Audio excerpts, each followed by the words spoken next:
मुंबई महानगर क्षेत्रात अमराठी चालकांना मराठी भाषा शिकवण्यासाठी सुरू करण्यात आलेल्या विशेष प्रशिक्षण वर्गांना सध्या चांगला प्रतिसाद मिळत असल्याचं चित्र आहे।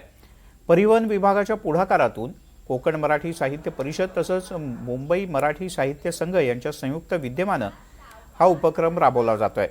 ताडदेव, वडाळा, आरटीओ तसंच मुंबई मराठी साहित्य संघ इमारत, घाटकोपर, चेंबूर, गोवंडी अशा विविध ठिकाणी हे वर्ग सुरू आहेत। या प्रशिक्षणात चालकांना दैनंदिन वापरातील साधारण 20 व्यावहारिक मराठीची वाक्य शिकवली जातात। प्रत्येक तुकडीला आठवड्यातून 1 तास 4 आठवड्यांचं प्रशिक्षण दिलं जातं। त्यासोबतच उजळणी वर्गाचं सुद्धा आयोजन करण्यात येतं।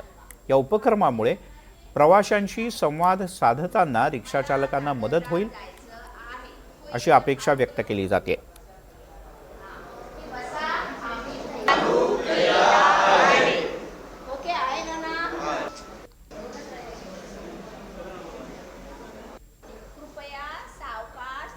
महाराष्ट्रात जर टॅक्सी आणि रिक्षा चालवायची असेल तर व्यवहार मराठी हे आवश्यक आहे। हा नियम परिवहन विभागाचा आहे आणि आपण बघितलं तर त्याची डेडलाईन 15 ऑगस्ट ही दिलेली आहे। त्या अगोदर आता परिवहन विभाग आणि कोकण मराठी साहित्य परिषद आणि आपण राज्य मराठी विकास संस्था आणि मुंबई मराठी साहित्य संघ यांच्या वतीनं आपण बघितलं तर जे अमराठी रिक्षा चालक, टॅक्सी चालक आहेत त्यांचे वर्ग घेण्यात येत आहेत। आपण बघतोय की या विद्याप्रभू मॅडम आहेत कोकण मराठी साहित्य परिषदेच्या, त्या या ठिकाणी सध्या वर्ग घेत असल्याचं पाहायला मिळतंय, मराठी या शिकवत असल्याचं पाहायला मिळतंय। समोर बघतोय आपण सर्व जे अमराठी टॅक्सी आणि रिक्षा चालक आहेत ते आता समजावून सांगतात। समोर आपण तो बॅनर बघतोय, त्या बॅनरवरती जेवढे नियम म्हणजे एक रिक्षा चालकाला जितकं मराठी बोलता आलं पाहिजे ते सर्व यावरती दिलेलं आहे। आपण बघतो की वेगवेगळं आम्ही पैसे म्हणजे कशा पद्धतीनं जे व्यवहार मराठी असणार आहे ती या ठिकाणी देण्यात आलेली आहे, त्यांना आता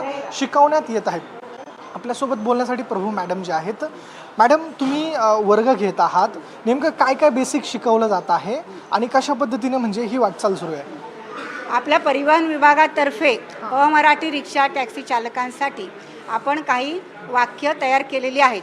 अगोदर आपलं अजून भरपूर वाक्य होती, पण त्या वाक्यामधून आपण फक्त 15 ते 16 वाक्य, 15 वाक्य आणि काही अजून थोडेसे संबोधन असं शॉर्टमध्ये केलेलं आहे की तुम्हाला जास्त टेन्शन नको।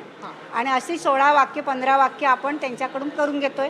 पहिल्या तासाला आपण जी वाक्य बोललो म्हणजे साधं पहिलं वाक्य आहे, मला दादरला जायचं आहे तर तुम्ही येताय का? तर ते म्हणणार हा येतो, चला बसा, नेतो तुम्हाला। हे त्यांचं उत्तर आम्हाला मराठीतून आलं पाहिजे, बरोबर आहे? नाहीतर ते काय सांगतात, चलो बैठो, लेके जाता हूँ, ते हिंदीमध्ये बोलतात, तेच त्यांनी मराठीतून बोलायचं। खूप सोपं आहे। त्यानंतर दुसरं वाक्य असणार माझं, मीटर चालू केला का? कारण मीटर भाव नाही केला तर परत पुढे जाऊन हे होऊ शकतं। चालू केला का? त्यांचं उत्तर असणार, ताई मीटर चालू केला आहे। एवढं सोपं आहे। त्यानंतर मग आम्हाला प्रश्न असतो, आता जर वयाने जास्त असतील, कोणाला काय त्रास असेल हार्टचा काय, तर ते सांगणार जरा सावकाश चालवा गाडी, स्पीड ब्रेकरच्या इथे आम्हाला त्रास होऊ शकतो, गाडी सावकाश चालवा। तेव्हा यांचं उत्तर असणार, चिंता करू नका, गाडी सावकाश चालवतो, तुम्हाला नीट घेऊन जातो। तर यांच्याकडनं असं उत्तर आलं प्रेमाने की आम्हाला पण बरं वाटेल की बाबा आमच्या महाराष्ट्रात येऊन हे मराठीतून बोलत आहेत आणि चांगल्या प्रकारे आम्हाला प्रतिसाद देत आहेत, तर आम्ही पण हॅपी असू, ते पण आनंदी, आम्ही पण आनंदी। त्यांचा पण पोटापाण्याचा व्यवसाय आहे आणि आम्हाला पण गरज आहे टॅक्सीची। तुम्ही या ठिकाणी वर्गाला बसलेला आहात, काय शिकला तिथं, काय शिकायला मिळालं? ते आम्हाला शिकवले की पॅसेंजर विचारणार की आम्हाला इथे जायचे आहे आणि दादरला जायचे आहे, कुठे जायचे, तर आम्हाला सांगते, मतलब मी त्याला सांगणार की हो आम्ही तयार आहे, तुम्ही बसा आमच्या ट्रिकसे। आता शिकलं एवढं की पॅसेंजर आलं आहे, बोलते कुठे जायचं आहे, हो बस असं बोलायचं पॅसेंजरला। रोजचेच 50 लोक प्रत्येक विभागामध्ये हे शिकतायत आणि 15 ऑगस्टपर्यंत हे वर्ग सुरूच असणार आहेत। कॅमेरा पर्सन जितेंद्र वाघमारेंसह ऋतिक गणकवार, NDTV मराठी, मुंबई।